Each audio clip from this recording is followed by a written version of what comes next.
Voilà, nous avons dit tout à l'heure que la première fonction vitale que notre organisme doit assurer, c'est la digestion.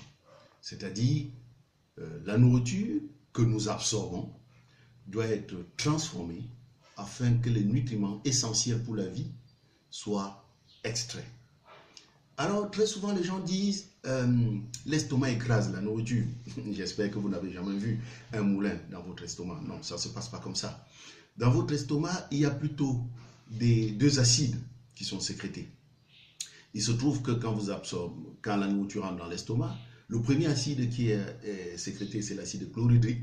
C'est l'eau de Javel, hein? C'est pour nettoyer la nourriture parce que ce que nous absorbons est plein de bactéries. Ensuite, il y a un acide très fort, l'acide gastrique qui est sécrété. C'est lui qui est chargé de faire fondre la nourriture, de la transformer en bouillie.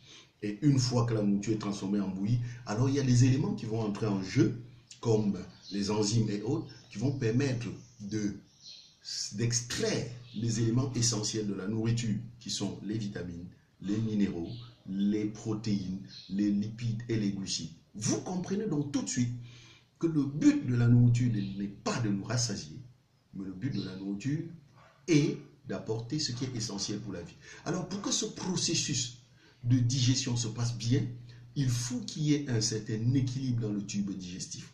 Le rôle de l'aloe vera est d'être un régulateur et surtout d'apporter ce qu'on appelle des enzymes. Il faut régulariser les fonctions de cette machine-là. Il faut apporter les enzymes qui permettent de transformer les nutriments qui sont dans la nourriture en nutriments utilisables par notre organisme. Je prends un exemple. On vous a toujours dit qu'il y a de la vitamine A dans les carottes. En fait, ce n'est pas vrai. Vous avez dans les carottes du bêta-carotène. Une fois que vous avez absorbé les carottes, vous avez mangé les carottes, il faut que les enzymes permettent de transformer ce bêta-carotène en vitamine A, utilisable par l'organisme. Donc, après cela, tous ces nutriments qui sont transformés dans le tube digestif doivent être absorbés, ils doivent traverser les parois du tube digestif pour tomber dans le bus, le sang qui va les conduire. Vous comprenez que si les parois sont encombrées ou encrassées, ces nutriments ne traverseront pas et vous serez semblable à quelqu'un qui n'a rien mangé. L'aloe vera gel a pour but de nettoyer les villosités de toutes les parois du tube digestif afin que l'absorption se passe au maximum. Donc, c'est un dépuratif, c'est un régulateur, c'est un optimiseur des fonctionnements. Ça fait beaucoup d'autres choses. On ne va pas on ne pourrait pas vous donner tous ces détails-là maintenant. Alors, voilà ce que fait aloe vera gel. Et j'ai dit, vous aviez plusieurs bidons au choix. Si vous prenez le berry nectar, qu'est-ce que le berry nectar va faire en plus?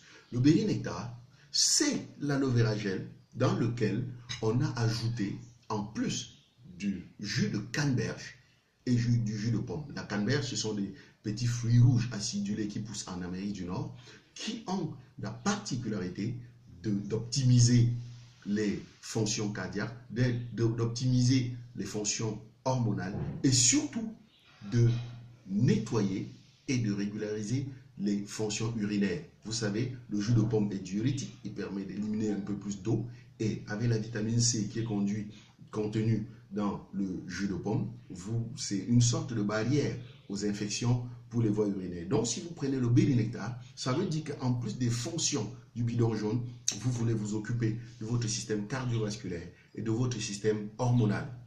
Quand on parle du système hormonal, on voit directement chez les hommes les fonctions de la prostate ou chez les femmes les menstrues et les problèmes de fertilité.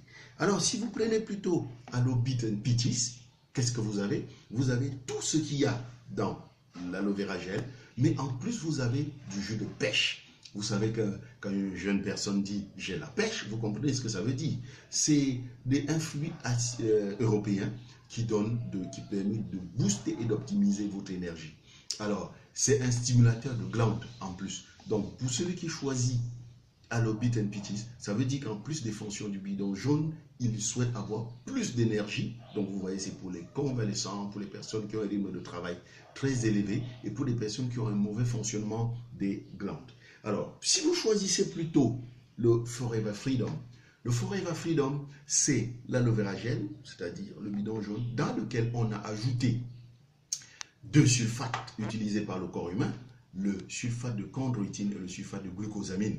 Et tout le monde sait que le sulfate de glucosamine, c'est l'élément qui nourrit les cartilages, nos cartilages, et surtout les tissus conjonctifs, c'est-à-dire les tissus de liaison, tels que les tendons, les ligaments, les ongles, les cheveux et tout ça. Donc, celui et le sulfate de chondroïtine, c'est un anti-inflammatoire naturel. Alors, si quelqu'un choisit le Forever Freedom, ça veut dire que c'est quelqu'un qui, en plus des fonctions du bidon jaune, souhaite générer ou régénérer ces tissus conjonctifs, j'ai déjà dit, cartilage, tendons, ligaments, et qui a un problème inflammatoire tel que goutte, rhumatisme, arthrose et tout cela. Voilà ce qu'on peut dire pour les bidons à l'aloe vera que nous avons dans le Vital C. A tout de suite.